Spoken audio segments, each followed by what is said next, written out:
Hey, this is Tyler Jones, and you're listening to the Element Podcast.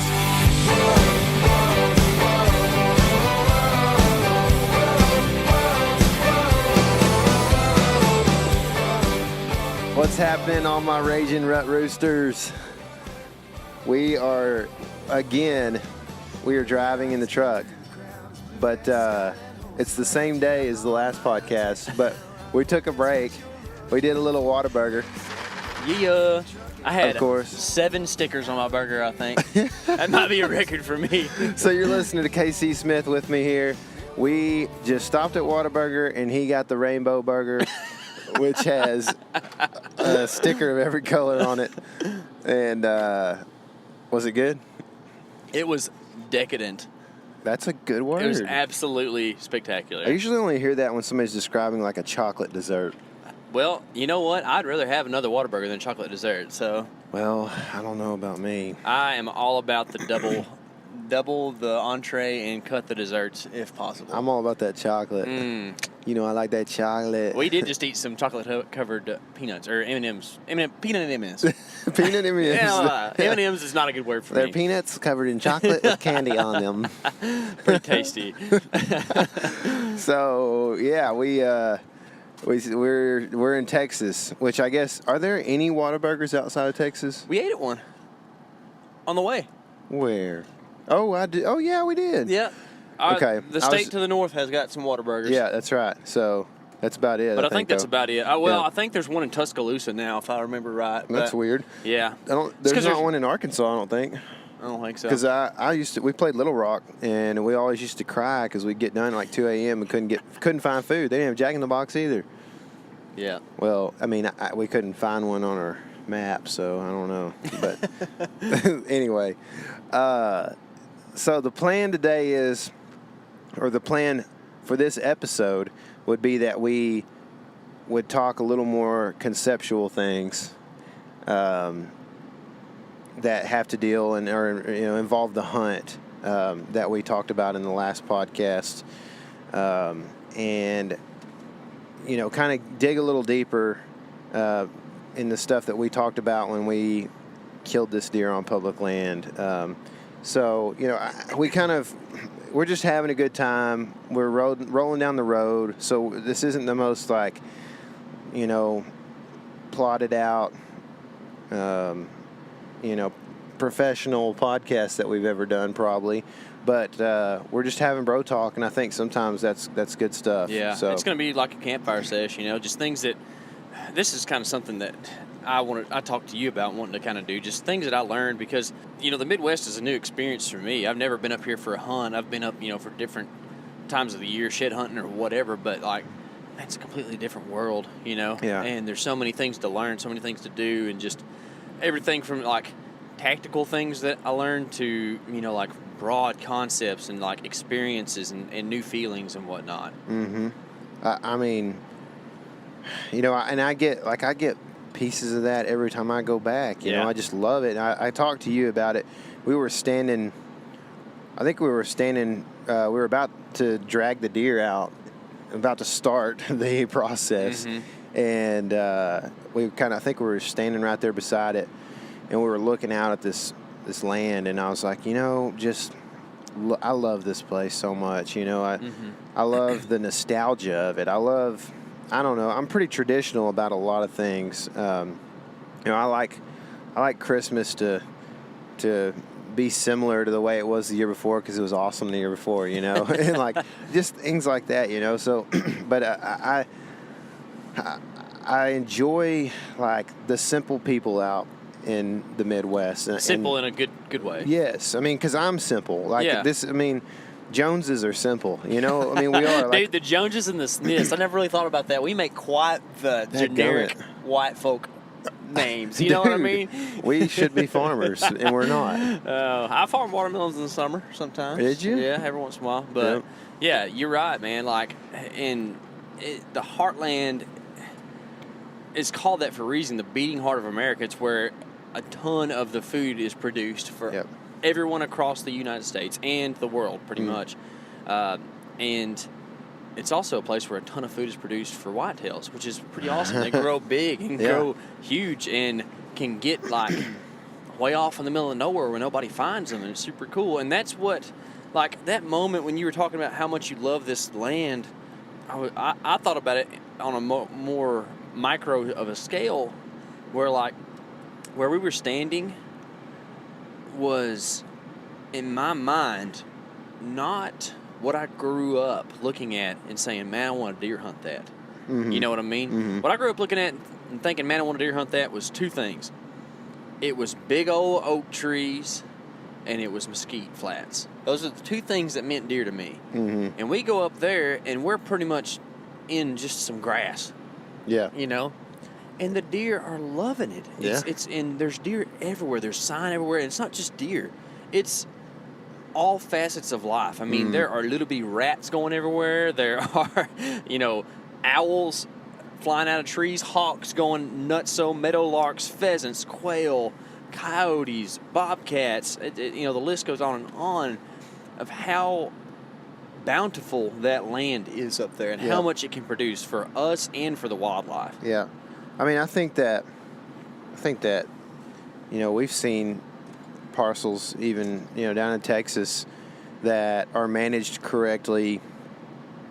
And when I say that, I'm talking mainly like, I guess, the landscape, not like the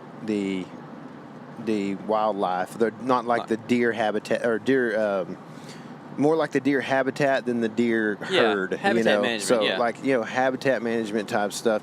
When they're managed correctly, that's the same case there in Texas. Like, I hate it, but dadgummit, there's cottonmouths there. Like, I mean, there's frogs and bugs and birds and hogs. I mean, tons of them. So like, it's kind of like the same thing. The land can be very proficient when it's allowed to get back to its kind of a little more its native and natural state. But and this is kind of opposite of what I'm saying. But like, all the grain and the agriculture up there in the Midwest also allows those animals to eat quite a bit. Whereas like the birds and stuff, they're fine in like CRP type grasses and stuff. But like the deer, this time of year, they really don't have a whole lot to eat there. It's more just kind of cover, or sometimes if it's not tall enough, it's just nothing for them, Sure. But I mean, out there, that land will support whitetails either way. But like with the grain there, it makes the sections of land that are put aside or are unfarmable hold way more deer than what it should. Right. Because of all the food that's available. This was like a huge portion of what we talked about at the TRCP event in Minneapolis, was like the balance between native grasslands and wetlands, and these lands that can sustain like massive amounts of wildlife, and then this beating heart of America that produces tons and tons of food for the world. And so there's more people every year, but we want more wildlife too, and there's just got to be we've had to find the balance, and we have to give and take where we need to, and we have to find a way to waste less food, and stuff like that. So this was the biggest issue we talked about up there, which I don't even think we really intended for this conversation to go that way. But like, it's kind of neat how it's neat to me how some of the guys, some of the people that work for that organization, like WIT and stuff, are just so smart, and they just have worked with so many different policymakers to try to make stuff like this work, And it's exciting to me because, like, we had a guy stop us on the side of the road and ask us, like, if we were with those guys from Texas, and we're like, well, I don't really know what you're talking about, but we are guys from Texas, So, and I kind of figured out that there was some people that were hunting his land that weren't hunting the public that we were near, and because they had shot, we heard them shoot several times at birds, I guess. So I was like, are you talking about those guys that were shooting down here? And I don't really know if he knew what was going on at all. Yeah, he was just a grumpy old man. But I think. he was kind of like, he had seen that we were hunting, essentially, with all the stuff in the back of the truck, but we were currently taking pictures of hawks, Yeah. And I don't think he could wrap his mind around that. I had a big old huge lens and a camera in my lap, and I was like, man, we like to do everything. I'm out here taking pictures of hawks right now, and I don't think he quite got it, but like that stuff excites me, man, big time. Like I love wildlife so much, man. Yeah, and it's cool to see, like, we are pretty whitetail centric. That's what we talk about a lot. But we love all facets of wildlife, and that was what's so cool about sitting where we were sitting, is that there were so many things around. But I mean, let's be real, the deers while we were there, and me never having hunted the Midwest, like I was totally unprepared for the difference in those animals and what we have at home. I mean, to think that those are the same species of deer is just almost crazy to me. Remember when I was looking, I can't remember what the site is, but there's a site that it takes these different whitetails and puts them into these subspecies, and there's they consider, I think they're 7 across the world or whatever. Yeah, I think that might have been a QDMA article, but I'm not sure. It was a website. Was it? Yes. Okay. But anyway, remember me saying that? I was like, holy smokes, they're taking deer in the Midwest and their subspecies or subcategory is the same as the deer in Texas. I was like, oh yeah, that's that one. Something's wrong with that. Right no way. I mean, it just doesn't seem right, and I know there are different characteristics that they're looking at, but and they're just eating way better, so they can grow bigger. And some of the guys over at Mississippi State have done some really cool studies on this stuff. But like deer that for 2 generations have great diets, they produce bigger body size and bigger antlers. It takes a couple years. So Texas deer that are dealing with droughts and dealing with this and that, tough browse and whatever, they just over generations of time just haven't developed quite as large bodies. Yeah. And there's another thing called I'm blanking on it, but pretty much the progression towards northward latitudes equals bigger body size in animals for the most part. And when you start heading north, you start getting bigger bodied deer. It's pretty simple. Yeah. But you and I talked about this, and it's kind of a funny concept. But so anybody that's listened to the podcast knows about Scar and knows about my pursuit for him and how that ended last year, and how he's the baddest dude in the woods in Texas right now. And the 2.5-year-olds up there would just eat his lunch. You know what I mean? They might not because he has the attitude or whatever, you know, but as far as just body size and stuff, you wouldn't stand a chance. It's crazy. It is crazy, dude. The deer that you just killed, we walked up on it, and it was breathtaking the size of the animal it was. And we're sitting here, we're taking a bunch of pictures and stuff, because we just want to preserve that memory. And I look at you and I'm like, dude, I bet you the girth on that thing's neck is the same as my waist. And you're like, dude, I don't know. I was like, man, I don't know. It's going to be pretty close. So we ended up getting it back and loaded up and got it measured, and that neck girth on that thing was 32 inches. 32 inches around, man. It's giant. It's huge. He's got one of the biggest necks on a deer I've ever killed, which I've killed a lot of deer in December, so they kind of run down. I would guess that they would run down a little bit there and not be so rutted up or whatever. But dude, the neck just, when we walked up on it, one of the first things I remember was just looking at it and not even looking at the horns really, because they were exactly everything I thought they were, But I was looking at the body and going, that thing is a lot bigger than me. That's a bigger animal than I am. And it was just huge, man. It was a huge deer, and the neck looked so swollen that it looked like, it looked like it couldn't fit any more muscle mass inside of the skin. Oh yeah, the skin is tight up there. Like he's probably got stretch marks underneath there. Yeah. Yeah. And to think about how much, and a long time ago, I used to think I wanted to be a bodybuilder, which you really can't do if you don't have the genetics for it and you don't want to take steroids. So I got about as far as I could get, and then now I kind of focus more on fitness. Anyways, Like, to think about how hard it was to build muscle over, like, I was real serious about it for about 3 years. And to think about where I got, those suckers go from having dough necks in the summer, which I'm sure up there they're bigger than yeah. they are down south, but they go from having dough necks in the summer to having, I mean, they almost double the size of their neck and the muscles in there. Probably. It's insane. It's unreal, dude. And it's just the changes that these animals go through on a yearly basis. And no wonder they don't last longer than 10 years in nature. There's just so much their bodies can handle. Yeah. You're getting beat up for 2 months straight and then having to endure a just bitterly cold winter where there's hardly any food around. Yep. I mean, they're not built to last, you know? I mean, you start to probably kind of understand why they're so grumpy, I mean, testosterone, Oh, yeah. through the roof to grow that kind of muscle. You would have to think it's so much of it, and they just are just mad at the world. You got to be pretty grumpy to be like, a tree right there? I hate it. Like, I'm about to go just rake that sucker. Poke it all over my head and eyes. I'm going to lick on it, too, while I'm at it. Yeah.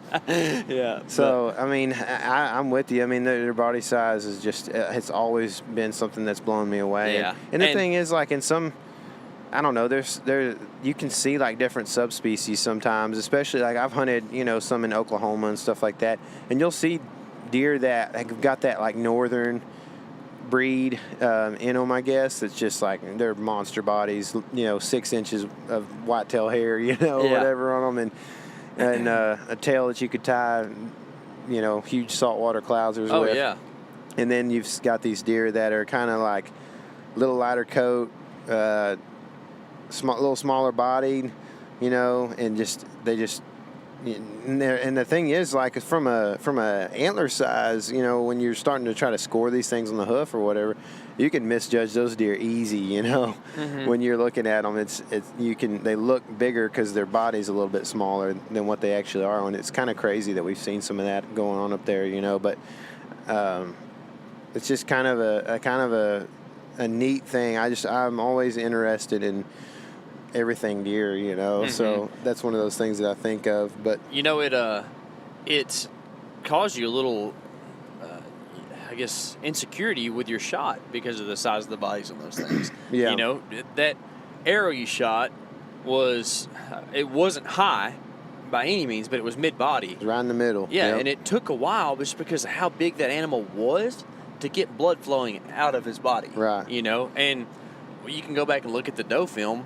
You shot that doe, and she instantly was losing blood. Yeah. Same arrow, same position pretty much of the shot, but this deer took probably 10 bounds before he started bleeding, And it's just crazy to think that he can take a hit like that and make it as far as he did. I mean, they just are beasts. You could fit, like, 3 does that I shot inside this deer, Oh, yeah. I mean, but that, that also another point to be made there is that the lungs and the chest cavity is bigger. So, like, your margin for error is bigger. Yeah. I didn't really shoot it. I shot it exactly where I aimed it. Like, I felt great about where the arrow hit as compared to where I was aiming. But when I went back and looked at the footage, I was like, yeah, gummit, it's going to hit pretty far up there, but it hit that front shoulder. So it got both lungs. And then when we get up on him, I'm like, man, like, I could have missed 6 inches and still made a lung shot, in any direction. It's just such a big animal, and I don't know if that, I'm not trying to, like, downplay the need for accuracy at all, but that just makes you feel good. It's like you were talking about when we were elk hunting, I don't want to mess the numbers up or anything, but you would be like, if he's anywhere from 20 to 40, I can pretty much put, like, 1 pin on him. Yeah, exactly. Yeah, you can use pretty much your 20-yard pin. It's kind of elk tactic where, like, you got bulls that run in and it's hard to range them.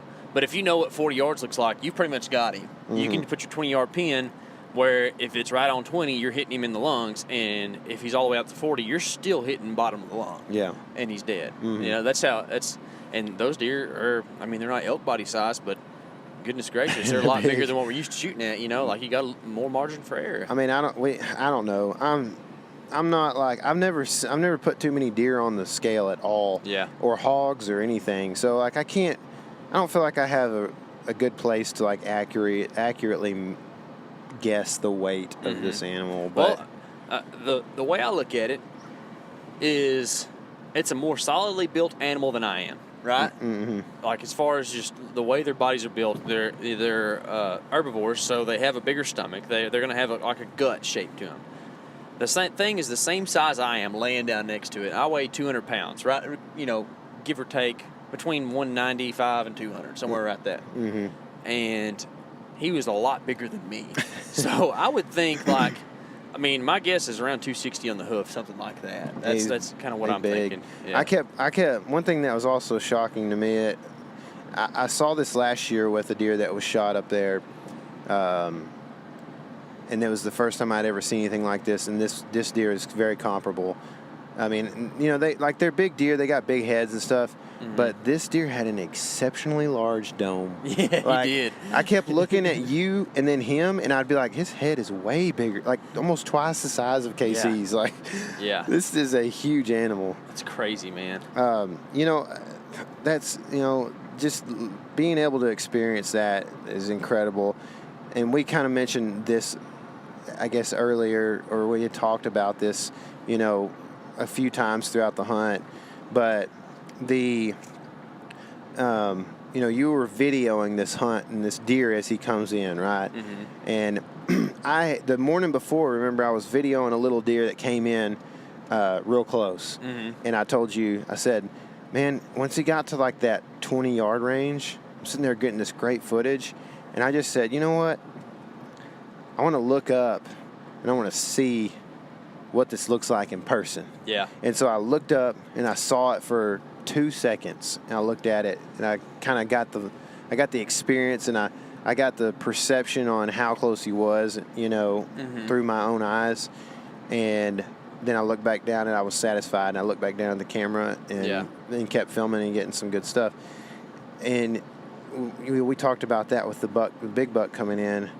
You know, the footage is incredible, but there's nothing that can replace the moment mm-hmm. through your own eyes. No, and you and I, you go through these stages after you shoot a deer, or in my case, was there for the harvest, you know, and you like have this like just overjoyed feeling, or you know, there's no way to really describe it, and then you start thinking about, okay, I got to get down to business, get things taken care of, and then once like you get everything sorted out, get him gutted, and get everything ready, you kind of like got time to reflect right there. Mm-hmm. And it's even 15 minutes after, I was sad that the moment was over. Yeah. You know, and then as you progress, and you and I talked about it, like walking away from the gut pile. I know it sounds so strange, mm-hmm. but walking away from the gut pile is like, it's like it's over. Like that's it. You know, like it is no longer the time of the harvest. It is post-harvest right now. Yeah, it is. It's that, like, this is there. Everything you do up until the moment you like lay your hands on that animal is like pretty much such a huge anticipation, and it's pre-harvest still, kind of almost, you know, like in your mind you haven't actually harvested that animal until you lay hands on it. Oh, sure. You know, we went to the hotel for 2 hours or so, 3 hours, whatever it was, and the whole time, like, I had a very good feeling that the animal had expired, but like the whole time I was like, it's like there's a elephant in the room, you know. It's like, hey, let's just kind of hang out and be chill, but at the same time, like, there's probably a lot of me doing that to you, because usually you're Mr. Positivity, and I was like not doing it. And well, I'm with you. Like, that, I don't want to celebrate, and I don't even want to like over celebrate in general, because you and I talked about it on the way out. Like, even though we didn't have the history with this animal, it's still sad that the woods feel a little more empty, and that's kind of almost cliche, but like, it's sad that this amazing creature no longer gets to walk this place because of something that we did. Right. You know, and I know that like an anti-hunter could take that and run with it, but like if you really understand the respect that you have for the animal, like you love them so much that you want to interact with them the best way you can, and harvesting one is by far the most intimate way you can interact with that animal. Yeah. I mean, it kind of goes back to the thing we were talking about where we were taking pictures of hawks, you know, like I just love animals, man. And it does sound weird that you would say that and then you would go and kill it. But there's something that's very natural about that to me. It's something that has happened for a long time. It has kept human beings alive for a long time. And I feel like it's something that I can do to keep me and my family alive. And also, you know, that animal had a pretty good life. Mm-hmm. You know, it lived a pretty long life. We think that it was probably around 4 years old, maybe 5. Yeah. And you know, you can't tell unless you have history with it from a young age, really. But I mean, it looked like a 4 or 5 year old to us, and so you know that animal got a lot out of its life. It lived free range, did whatever it wanted to for its whole life, pretty much. You know. Yeah. And so, I don't know. It's a weird emotion or set of emotions that it's hard to explain. But I mean, I really do enjoy that. And you know, like when it comes to you know the other way of measuring a deer, you know, so you've got weight, and then you kind of got score. Yeah. You know, I think about things. So, you know, I don't know. For you and I, and probably a lot of the people in our generation and older, you know, we grew up in this era of kind of the golden years of hunting, I guess, where like things really started happening very fast in the industry of hunting, and things started moving, and DVD sales became a big thing, and score was huge, and QDM became something that was, you know, starting to be talked about, and high fences became, you know, started popping up everywhere, and you know, things were not everything was good, but not everything was bad. Mm-hmm. But it was just a huge explosion in the deer hunting world. Yeah, and now we're on the podcast. and now we're on podcasts about it, you know, which is cool too. So, but you know, we grew up in this age where you know, I know I did. It was always about score, and we've had several of our friends and family talk and discuss score quite a bit, you know, and ask us, you know, what do you think? What does it score? Have you scored it? You know, this and that. And I'm trying to think. The last deer I scored was 2012. Yeah. And that I'm not anti-scoring, and I'm not, but I also don't hunt for the score. I hunt for. I think it's pretty gnarly to kill an old buck that is like on the decline. Mm-hmm. You know, like I think that is cool, man. I think that is more rare than a 150. Yeah. You know what I'm saying? Like 150 is a rare animal. That is a big monster whitetail deer. But I think that a 7-year-old deer, a deer that can make it not only through hunting pressure, which, you know, by the time he gets to 4, you know, anybody's going to kill him pretty much. Mm-hmm. But through CWD, EHD, multiple types of diseases and arterial worms and whatever, you know, like packs of coyotes, whatever it may be, winter time, you know, cars, 18-wheelers, you know.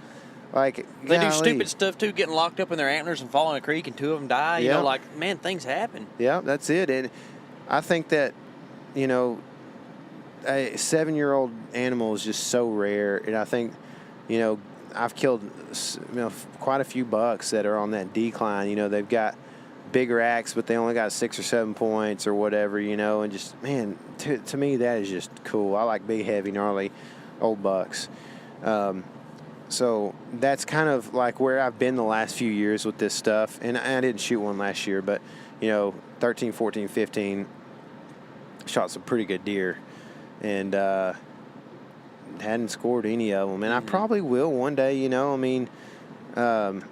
I still have a little bit of like an inner, it's not a conflict, but it's like a question inside of me. Like, I want to make sure that when I do start scoring bucks a lot more, that I'm doing it for the right reasons, Yeah. It's one of those deals, like, for me, like, I try to live my life by, some guidelines, and the guidelines that are set forth, or the guidelines that I live by are set forth in the Bible, and so I would try to question to make sure that, like, all the time, am I doing this because, this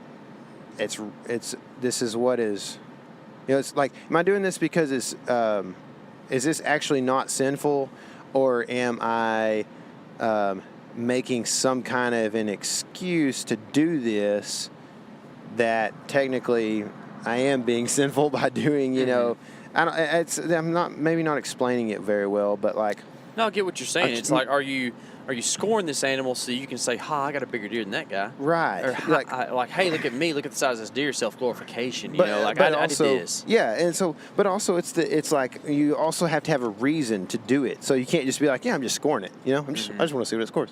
So, I think that I articulated it with you earlier off the air in a good way, and let me, try to remember what I was saying that justified it, but essentially that I think that it's the scoring system is a system by which we can communicate a general size of an animal so that somebody could visualize it in their mind. Yeah. Yeah.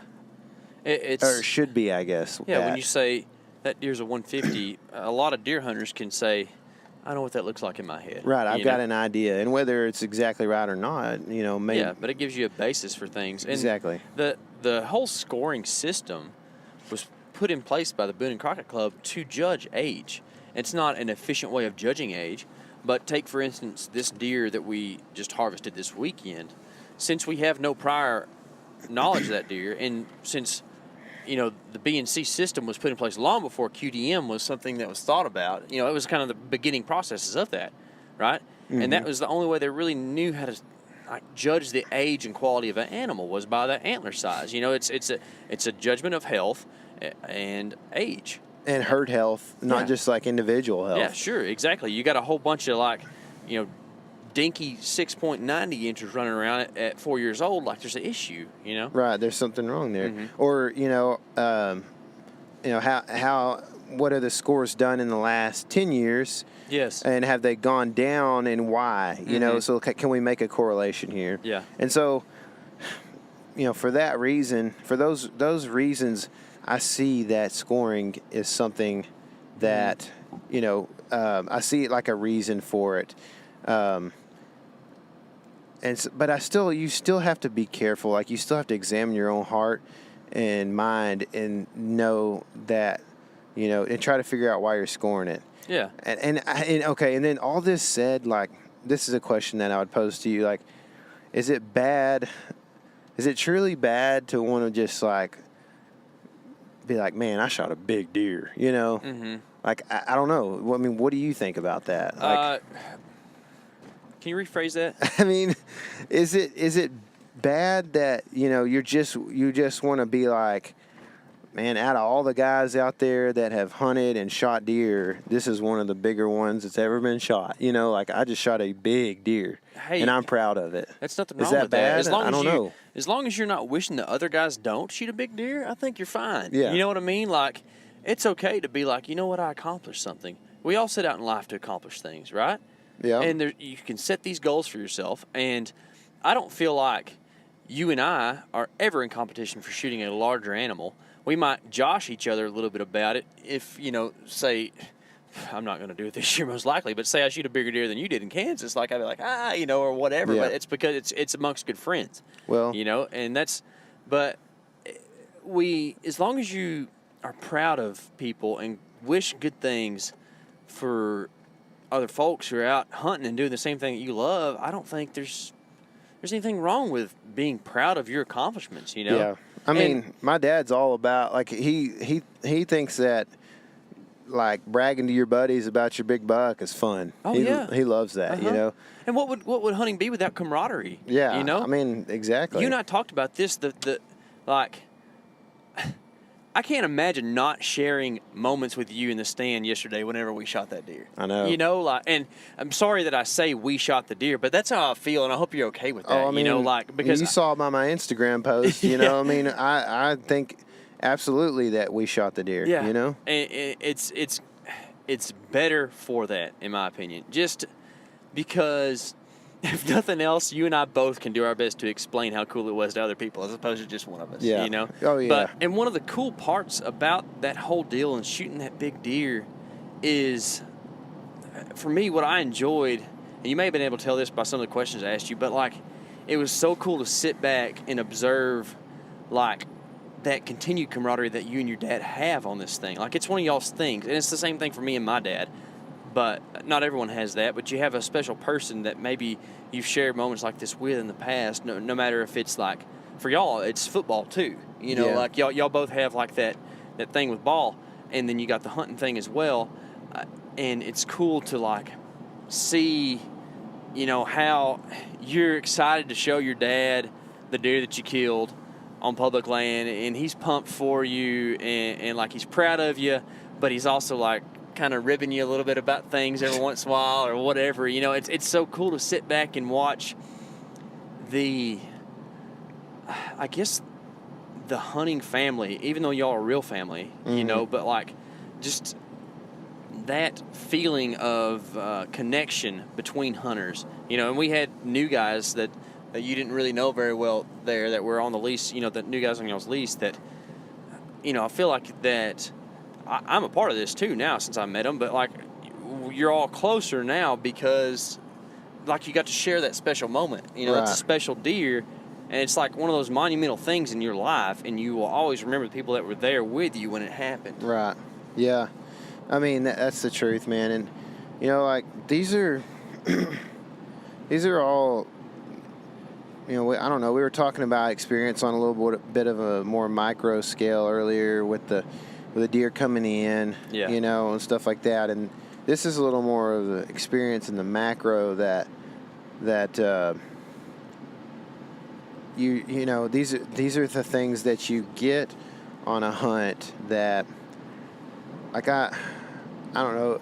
It could be called similar to a locker room, being in a deer camp with a bunch of guys, but it's also much different, Sure. And and technically, like in most deer camps, you're not working nearly as hard as you are when you're in a locker room, with a bunch of guys and you're trying to beat guys out for spots and stuff like that, and most deer camps, it's just, it's about eating junk food, telling stories, and having fun, Summer sausage and crackers, I mean, that's what it's all fun, it's not hard, and it's not a grind like football would be or something like that sometimes, and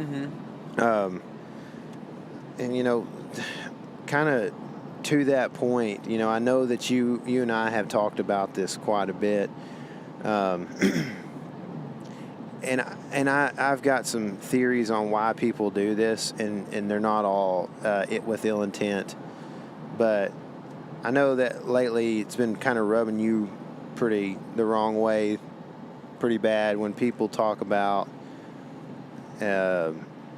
parts of deer season being a grind, or deer season in whole being a grind, or I don't know if there's any other descriptives that you've heard it called that are similar. Stressful, or like which we've had our stresses with deer hunting. Sure, we've talked but it's about not them. Stressful, right? I mean, at times it can be stressful. Yeah. But but it's usually when, like, it's usually moments when something goes wrong, like the other day when I'm out there with 4 cameras in the woods, or where there should be 4 cameras, and there are none because they all got stolen. Mm-hmm. You know, that's a but pretty stressful on time. That, it's not like my thing is that when people look forward to, you know, the magic of November all year long, they're rutcations, and then they get to it and they wallow in self-pity the whole time. I'm it's 100% like, with you. This is such a grind. Oh, I can't believe I'm out here hunting every day. It's so tough. And this and that. It's like, these deer are so hard. Do you love this or not?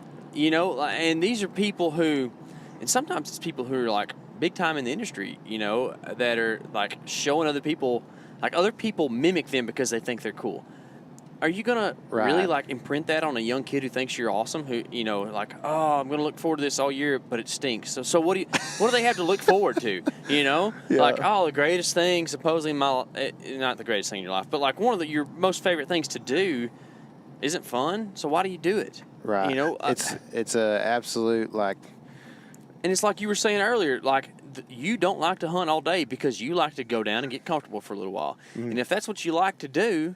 then do it. If that's what makes the experience perfect for you, then do it. I'm wholeheartedly with you there, man. Like, hunting, and I wanted to do a podcast straight over this right here, but make hunting fun. Yes. Like, whatever it is, man. If you want to go out and shoot rabbits on your lease every time you see them, and if you carry a 357 around with some rat shot in case you see a snake and blast him, then make sure that other people on the lease are on the same page as you. Yeah, exactly. Yeah. Which, that wouldn't be, I mean, my dad would love to do that. He's just not going to do it in big deer country. Well, sure. He'll do it in, where there's a million deer on a place in, West Texas or whatever. Mm-hmm. But, that's the thing is, like you said, obviously find your buddies on your lease that are going to want to be the same with you, which is not hard, but, make it what you want it to be, man. I mean, we talk about all these struggles with hunting recruitment. You ever wonder if it's because that kids get done to them is shoved ads down their throats, and then people tell them how not fun hunting is during the season? Mm-hmm. You know what I mean? Who wants to go do that? Yeah. Who wants to like go hunting when you're 10 years old? All you want to do is shoot a rabbit or go out there, and like spotlight and shoot hogs or whatever. But no, you got to go out and you need to hunt mature bucks, and you need to hate it the whole time you're doing it. What is that? Well, not the first day. Not the first day. Once you've had to get up twice in a row early. Yes. Then you really have to hate it. Dude, hunting is not a grind, okay? You might have to grind it out, all right? And we did some of that this week. Like, so there were some times where I was so cold that I was absolutely miserable. But then you would say, I see a deer, and it would all go away. Yeah. I do not care. It's so much fun, and I think that, this is things that in cinema people get, okay? Highs and lows are way better than monotone, right? Mm-hmm. Mm-hmm. So wouldn't the experience be better if, like, you got these highs and lows of, like, times whenever, like, life just is tough, but you're pushing through it, and then you get this really great high of, like, seeing a deer and have this really awesome encounter, and then you get to, like, talk to it about the other guy in the stand that you're filming with or whatever. Like, who wants to go out and have a mellow experience? Right. That's just a part of the game, and if you don't like it, I'm not going to tell you to get out of it because it's not what you're not meant for it, but, like, just... Don't be a leader and self-examine yourself. Yeah. I mean, for real, I'm with you on that, man. Like, the hunter recruitment is apparently a big deal. We're losing hunter numbers from what everybody says and what the reports say. And then everybody wants to talk about, everyone wants to do a podcast or write an article or whatever about how, bad our hunter recruitment is right now, and talk about why? Because the kids, they got games, they got a million other things to do, and these are facts and these are truths and truisms, but I haven't heard a whole lot of people offer up any solutions, man. Yeah, no kidding. You know, and here's one right here is, what are we doing from an advertising standpoint to recruit hunters? What are we giving them? We're giving them, if I was to look, I see a lot of gigantic deer that are super rare, okay? So Or in pens. Or in pens. So little Jimmy is going to go out and not see anything remotely like that, you know, and especially if he lives in, you know, where we live or something. I mean, and then you've got that, and then you've got, like we're talking about right now, and you've said there are lots of people in leadership positions right now talking about how hard hunting is, and you've got guys that are freaking whitetail addicts that are just sitting there going, you got to go and you got to sit all day. It doesn't matter how cold it is. You got to do this. You got to be, you know. And, I mean, if you want to shoot deer like those guys, you kind of do have to do that. Yeah. But if you want to have a good time and hunt every year, you don't have to do that. Yeah. You have to go do how you want to do. Okay, prime example, and this is getting off subject what I was just talking about, but Brian Koch. Yeah. He was on the podcast. Our buddy from Ultimate Upland. Ultimate Upland. I met Brian in Minneapolis, and we were on this bus. And, actually, right before we got on the bus, he was like, so tell me what the Element Podcast is, or something like that, you know. And it was a really vague and general question that I really couldn't explain very well, and I wasn't ready for. But he, you know, getting to know him, we talked, and it's kind of crazy how there's, you know, not everybody hunts there. But, you know, obviously Brian is an upland hunter. And, you know, I don't know if there's something there that he's not telling me, but I asked him, you know, so you don't hunt deer or, you know, big game? He was like, no. And I said, why? He said, I just don't have the patience. I cannot sit there. And if you've ever met or seen Brian, you can see how he might not be able to sit still very long. He's a wired up dude, man, and just excited and excitable and fun to be around. But he just, you know, his personality doesn't seem to lend itself to sitting in a tree stand waiting on a deer to walk by when it's 25 outside and the wind's blowing 25, you know? And so Brian doesn't do it. Instead, he gets behind some dogs that he can be just as excited and energized as probably, and they run through, you know, brush and mountains and whatever else, chasing birds. And so, like, you know, like you said, instead of sitting there like drowning in your misery of cold feet and then all of a sudden having something, you know, pique your interest to the point that your feet now are not cold, you know, that's what he does, and he doesn't freeze his toes off probably because he's sitting there walking the whole time and thinking about birds flushing and his dogs working. And so, you know, Brian has this hunting experience that's quite a bit different from me because I've hunted some upland birds, but I don't guess I've really ever once in my life hunted behind dogs, and I would love to, but just we don't have dogs, and I don't know a lot of people that do, you know. Yeah, so we don't live in upland country, right? And that's a big deal too. So, you know, but he's got this experience that's completely different than ours. Yeah. But he still hunts and loves it and is a great advocate for it and the conservation side of things. And he's on our team. You know what I'm saying? Like this is one of our numbers that matters. Yeah. So why don't we advocate for people to come hunting and show how much fun it is without making the commercial or the advertisement something that the 65-year-old that paid for it thinks is awesome. You know what I'm saying? I mean, I'm not trying to be mean here, but if people thinks it's a great ad, it might not be a great ad for that 10-year-old. You know what I'm saying? Yeah. And I know you love that word. People? Yeah. Yeah, that's a good one. So, I mean, what are we doing? That's my question. And then it's maybe some solution there, too. But, like, what are we doing to advertise the sport? Yeah. Are we doing it correctly? Let's go on with that advertising thing a little bit, all right? So,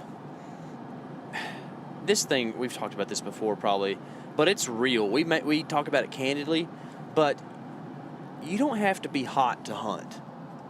You know what I mean? This is a real statement, no, dude. I know. It's funny, but it's real. Like, in the world of social media, and even in the world of TV media, all right?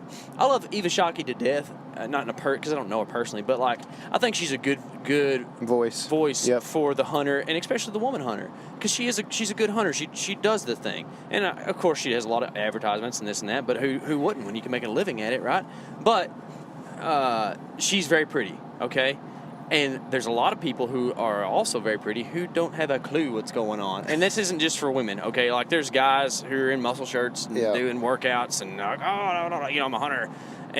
But it's not the real person. That's not who's out there actually doing things. No. And just think if you're like, not gifted like me with a big stature or, like I'm not short, but you know what I mean? Like you're not made to be chiseled out of stone, but you think that you got to be this like super fit person if you're going to go sit in a tree stand for 8 hours. Well, that's not really the truth. You need to be able to walk to the stand and get up there and hunt a deer, and you'll enjoy it. You know, it doesn't have to be all about what you see in the ads, and it's such a farce of what hunting really is, and it's just a shame in general that hunting became an industry.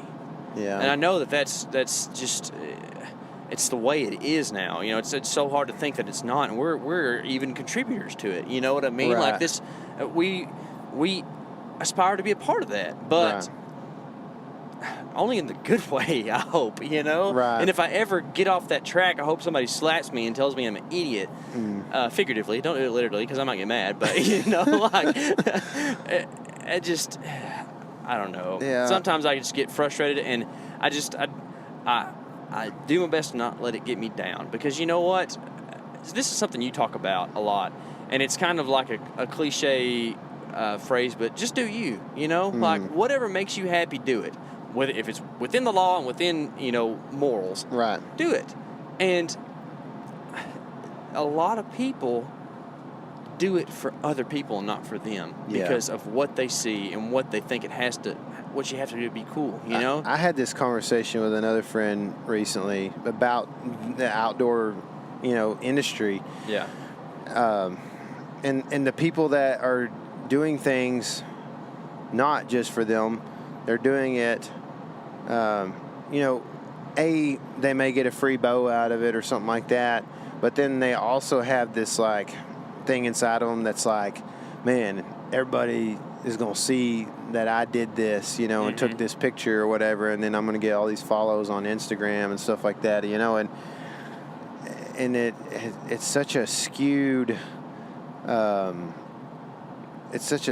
view of what should be, and it also really messes up the people who are trying to do it right, Yeah. I don't know if that do it right makes sense to maybe, but like the people who are doing it for the right reasons, they want to advocate hunting, or they want to inspire or show people how to, or whatever it may be, I mean, it could be a brand who wants to sell $10 million worth of product so that they can, obviously sustain themselves and a bunch of other workers, but give X amount to this, warrior program or whatever, however they want to do that. I mean, they're the people with good intentions is what I guess I'm trying to get to. And it can ruin it for those people who are trying to do things under good intention rather than just for self-fame, and a free bow or a free, ozone bag or whatever. So, there's just, I don't know. There's a lot of problems, and we don't mean to complain, but it's frustrating, like Casey said,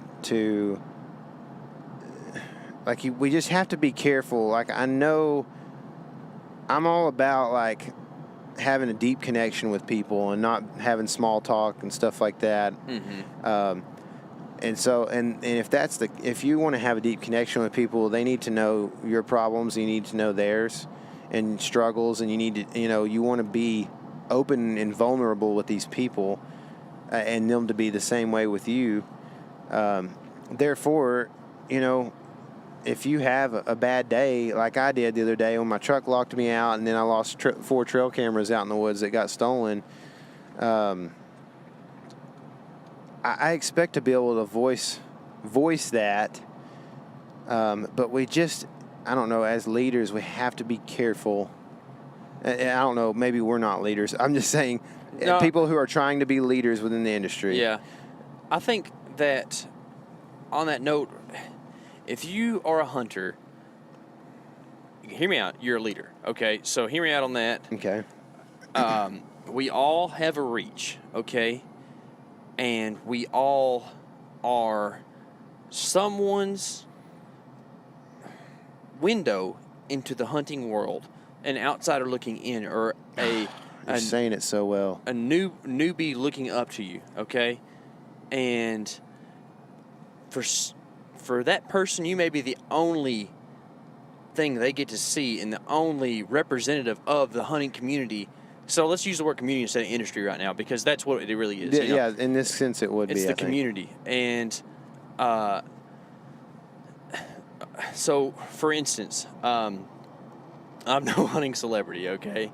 But I have a pretty good reach with the young people in my community, you know, with the youth work I do at church. And then there's a little kid that I met recently, really cool young guy who's about 8, shot his first deer last year, was pumped for youth season this year with his gun. All right, he's going out with his dad. And I told him that we have stuff on YouTube. And he was like, you know, showing me pictures of all this stuff he's killed. And I was like, hey, man, check this out. You know, showed him our YouTube page or whatever. Well, now that he thinks that I'm one of the coolest people ever. Okay? And he's sorely mistaken. He's so wrong. He's so wrong. But that is a ton of responsibility on my shoulders, all right? Because this guy is at a critical point in his life, in his hunting life, okay, to where he looks up to me now, you know, and I have to be humble about this, but I have to do my best for him and anyone else who sees me as a hunter and looks up to me as a hunter, or just thinks that what I do is neat, and I have to portray that in the best way possible. So this goes all the way, you know, this comes full circle to that. If somewhere on like a YouTube video that we watch, I mean that we do, or a PLC or whatever, he sees that I'm like, man, this is stupid, I don't know why we're doing this or whatever, he's gonna feel that way in that situation too. You know, like, well, Casey thought that was stupid, I'm thinking stupid as well. It's a heavy responsibility. If you think about that, it almost makes you want to rethink trying to be a role model. Yeah, no You're kidding. Like, gummit, that's scary. I can't ever have a bad thought. I know. And you know, like I was saying, and it's hard when you're, you know, like 60 like you are, to, you know, with an 8-year-old to relate and get deep, you know. It's hard to have that deep relationship, especially because an 8-year-old doesn't, you know, doesn't know all the terminology that you may use and stuff like that. But you know, you want to be able to have those relationships with people, and therefore, like I was saying, you need to be able to express yourself, whether in happy or sad times, you know, or tough times or whatever, and be able to talk about your problems. So there is a line there. You have to be careful, you know, and so I don't know. I'm just making that statement. I don't know exactly how, like, where the line is or what you would, you know, how you would treat that exactly. And this might be a tough parallel for some people, but as a Christian, and you're a Christian as well, like, there's a moment in your life that you reach the age of accountability, right? And you have reached an age to where, if you see fit and you feel Jesus in your heart, that you're willing to say, I believe Jesus came and died for my sins and is risen, and I want to be with him again one day. And you become a Christian at that moment, right? And that is all it takes to become a Christian, okay? And the hunting thing, I know, stick with me. All right? Okay. Hunting is like that, okay? Not on as deep of a sense and not on near as an important of a scale, yeah. okay? But stick with me. That kid knows that he likes to hunt. He doesn't know the complexities. He might not even quite grasp the fact that he's taking a life and what that really means. But that stuff will grow over time. Right. You know, and that's how your Christian walk is. That it grows over time. You develop a deeper relationship with Christ, and you grow and you become more knowledgeable, and you can help other people along their walk. And hunting's the same way. As you grow, you need to be able to help other people along in their walk and say, hey, you know what, man? Maybe we shouldn't just go just slaying, you know, I don't really know how to say it. Like, you know, if you catch somebody poaching or something like that, or, you know, just a little QDM, or maybe, hey, it's not funny when you shoot a deer. You know, like it means a little more than that. Yeah. You know, I'm having a hard time expressing that. But do you understand what I'm getting at there? Yeah, I know for sure. Yeah. Like this is the next step towards maturity in your hunting life, just like it would be the next step in there would be another step in maturity of your Christian walk or whatever. Exactly. So, I get you, man. I mean, I think that's a good point. And like I said, I'm sorry. You know, if you're not a Christian, you don't understand that. I'm sorry if that doesn't relate to you well. But it's just you only have to understand a few things to want to be a hunter, and then throughout your life you can grow into that. But if you're past that already, be willing to help someone along on that journey. Right. And that's how we're going to win this hunter recruitment fight. What's scary about that is like, man, like at our age, you know, you're thinking like, you think back on some of the things that you've done. You're like, man, I wish I wouldn't have done that. That was dumb, you know? Yeah. I mean, there's just, even like in my hunting, you know, my time hunting, there are things that I'm like, golly, why'd I do that? And then, you know, like I think, well, you know, now I'm more mature and I wouldn't do stuff like that. And then in 10 years, there'll be stuff that I look back and I'm like, oh, that was dumb or whatever. So like, it's almost kind of scary that like you're pretty much, until you die, there's always going to be you're going to be more and more mature and like do less and less bad things. But you always know that you're going to do something probably stupid every once in a while. But if you're striving for that growth, it's still a great thing. Yeah. You know what I mean? No, for sure. I'm just thinking, I'm talking from like a role model aspect, I guess. Sure. You know what I'm saying? It's kind of scary. It's like, I might mess up here and there. If you're doing your best, then that's the true I guess, imprint that you can make on a person, is that I'm doing my best to be the most conservation-minded, the most ethical, most efficient steward of the land, steward of the wildlife that I can be, and still have a great time and don't let that weigh me down. But that's just who I am. Yeah.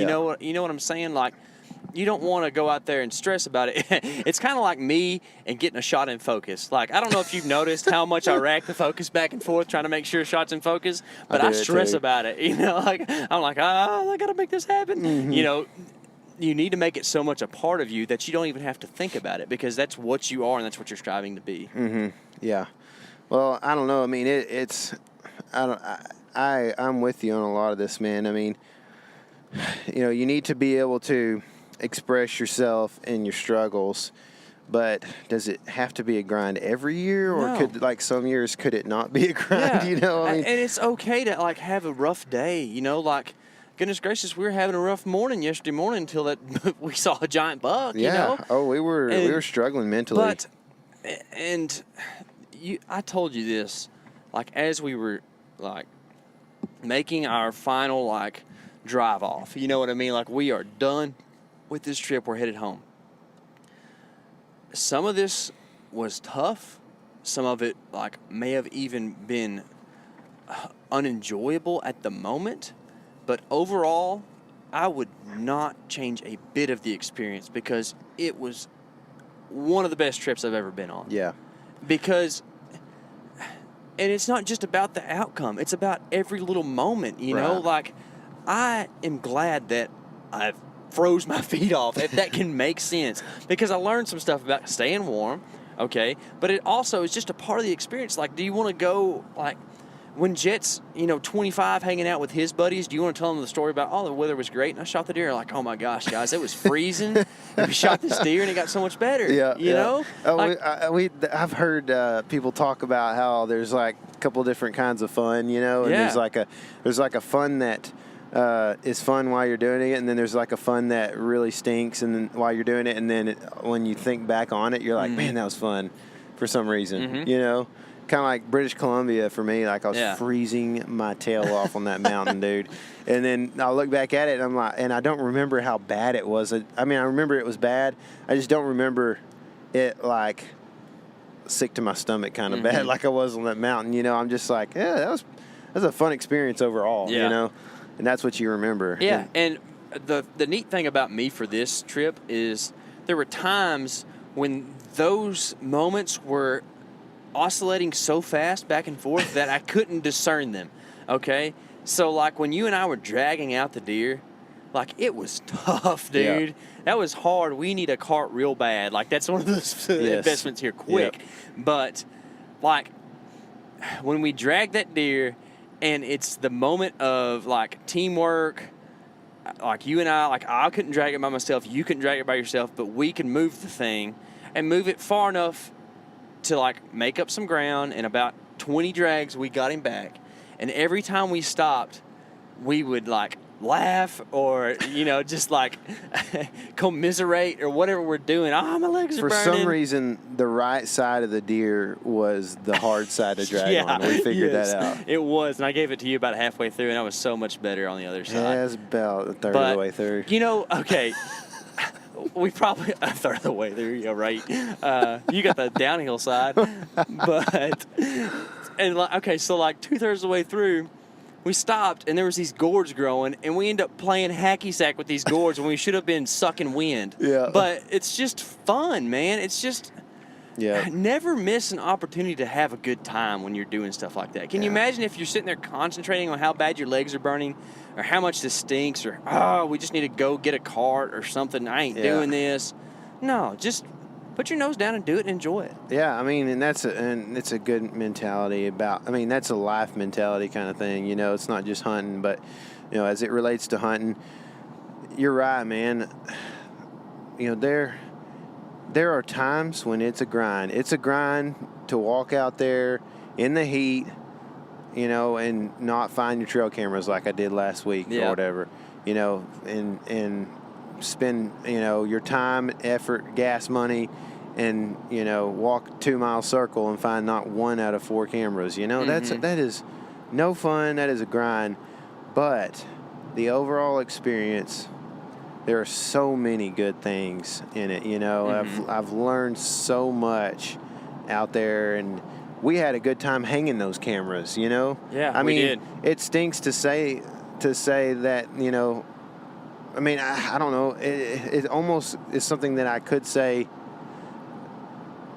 in actuality, but like losing those cameras is worth, the time and fun that we had out there, hanging them and trying to figure things out. Like, sure. Would you, I would pay that money if I had it to be able to go out on public land and hang out with you and try to figure deer out. You know what I'm saying? It barely tips the scale, but it is worth it. I don't know if I would pay that money. I'd rather the cameras still be there, but I get what you're saying. There's value. I'm just trying to show that there's value in the good side of it too. Yeah. So just when you're out there and things get tough, because they did for us.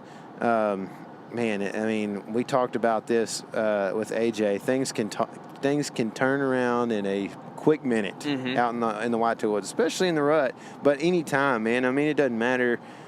Bucks do crazy things all times of the year, sure. And at any time, your luck can turn around, and at that point, you're not gonna ever think of that trip as it was just terrible. You know what though? Something on that I think needs to be stated is that people may listen to this and say, oh, well, y'all are just coming off of a high from shooting a giant deer on public land. Of course you're going to be, jolly and be able to be positive about this. But take the elk hunting trip for instance, went up there and we busted our tails and didn't shoot an elk, okay? But still came home feeling about as good as we do right now. Yeah. And I do, at least. Excuse me. But, so, this isn't just because we actually got it done that we're saying this stuff. I personally truly believe this, that it is the hunt. It is not the kill. All right? That is so worn out. I can't believe you even said it. But, like, the whole experience, man. Like, this Chips goes... and salsa last night, man. Exactly. You know what I'm saying? Or, like, your Whataburger stop, or, like, always seeing the same thing on the way up there. Like, oh, man, somebody cut that tree. I can't believe that tree is gone. You know, like, all of those things make the experience. The shed that I got claimed out from under me. I mean, we have a co-shed over here, but it was pretty much the same time. It was like instantaneous. I gave it to KC since it was his first Kansas. You're a good man, dude. I'll let you shoot that deer. Tie goes to the runner. Yeah, you know. I mean. But it all goes back to the score thing, man.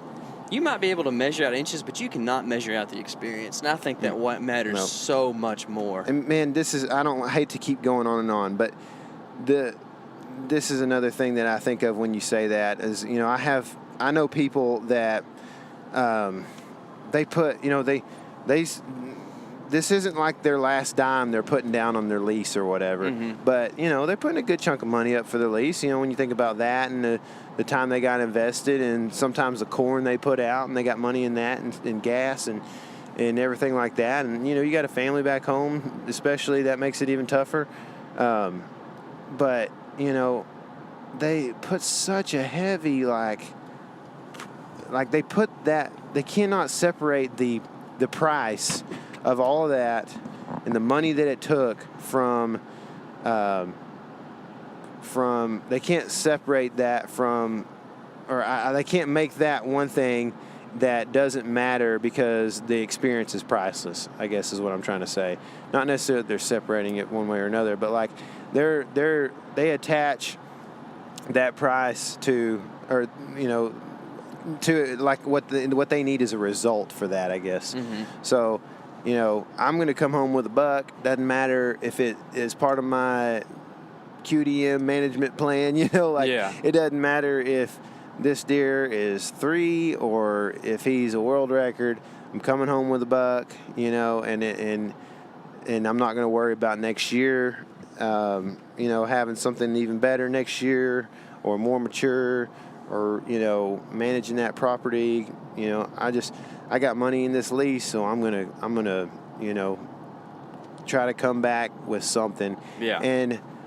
And never put much of a weight on the experience. It's more like, and this is okay. So this is kind of coming full circle for me now.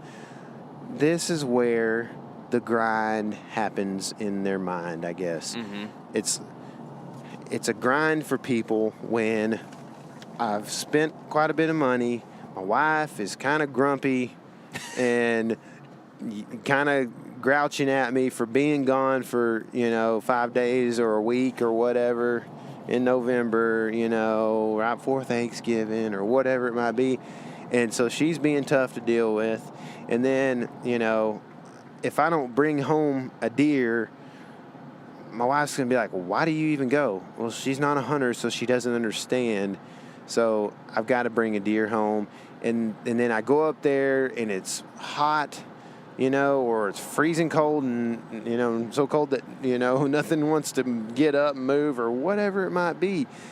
And now I've taken this thing that's supposed to be fun and be a good experience, and I'm making it into this production line. You know what I'm saying? Like, we put all the ingredients, put them together, and something has to come out. There's no soul to it, right? Yeah, something has to come out. It's like soul food as opposed to making things from a recipe book that you don't know what you're doing. Like when your grandmama cooks it, it tastes so much better. Right? It's the same thing with hunting, man. You have to care when you're doing this. You have to be doing it for the right reasons. You have to put merit where it's due. You have to put weight on things that have substance. Right? You can't just it's not a math equation.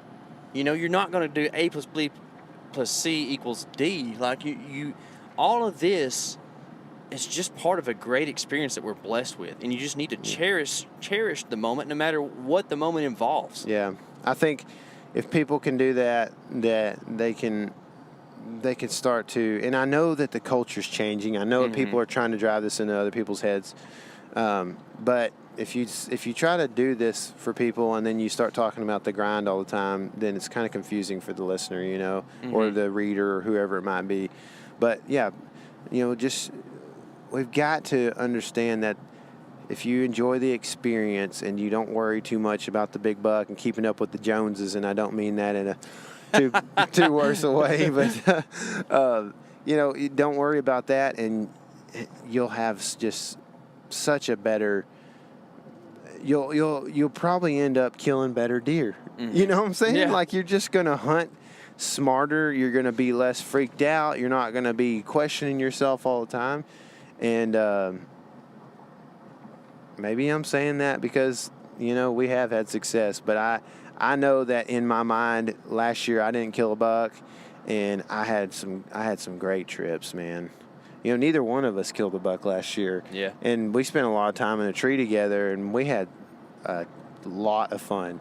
If we didn't and wouldn't have had fun and we'd have been like, golly, that was a grind, then we wouldn't be hunting right now together. Yeah.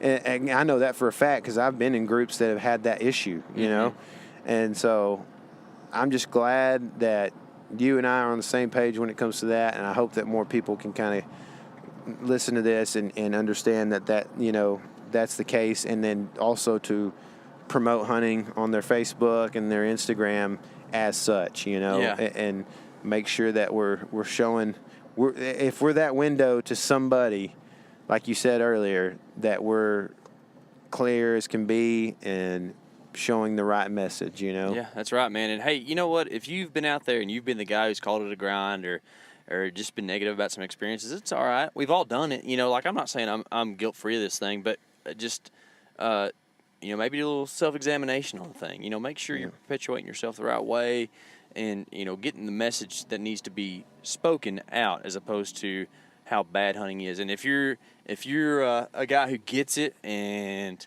just really understands that, the experience is what matters, and, of course, killing an animal is great, but I just love being out there, then, make sure that you're telling people about it in the right way. Yeah. You don't brag about that's how you are and that's who you are, but, make sure that you are that good view into hunting for someone. Mm-hmm. Thank y'all for listening, man. This has been fun for us, I know, because if not, we would probably be sitting here trying not to fall asleep in a truck on the way back from shooting a big old deer a couple states up. So God bless you guys. You go about your way this week, man, and I hope that you get out there and you experience what you really want to experience out of hunting. But even so, that even if you don't, I hope that your mentality is a good one, and I hope that you get something out of this, maybe whether it's just one little thing that you might cause you to think a little bit. So I hope you guys end up being successful in one way or the other. And I thank you so much for listening to us. Don't forget, we really do enjoy reviews on iTunes. So if you would be willing to go and give us a 5-star review, talk about, I loved that one podcast where you talked about how hunting shouldn't be a grind, or, I love that podcast you did about, corn, or the one you did, with whoever, big buck breakdowns, whatever. Let us know what you like or what you don't like even. And we would really, really appreciate those reviews. So, like I said, I hope the best for you guys for the rest of the season. And remember, this is your element. Living it.